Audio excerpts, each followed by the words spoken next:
இங்கே உயிர் போகட்டும் பரவாயில்லை என்று சொல்லி உயிரை நீத்த சுமையாக்களினுடைய வம்சம் இது. சுமையாவை அடித்து கொலை செய்து துவம்சம் செய்து சித்திரவதை செய்கிற அபூஜஹல் கேட்டான், உன் ரப்பை எனக்கு காட்டு, உன்னை விட்டு விடுகிறேன்.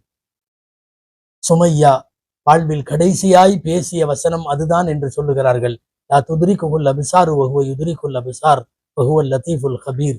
என் ரப்பை நீங்கள் எல்லாம் பார்க்க முடியாது, என் ரப்பு உங்களை பார்ப்பான் என்கிற இறைமறை வசனம்தான் அவருடைய கடைசி வார்த்தை. பிறப்புறுப்பின் வழியாக சித்திரவதை செய்யப்பட்டு அவர்கள் இறந்து போய் இஸ்லாமிய வரலாற்றில் முதல் ஷஹீதான சுமையாக்களை அல்லாஹு அக்பர் யோசித்து கொண்டு வெயிலில் கால் கடுக்க கை குழந்தையோடு நடிகனை பார்க்க நிற்கிற இந்த பெண்களை கொண்டு போய் எப்படி பொருத்துவது என்று தெரியவில்லை.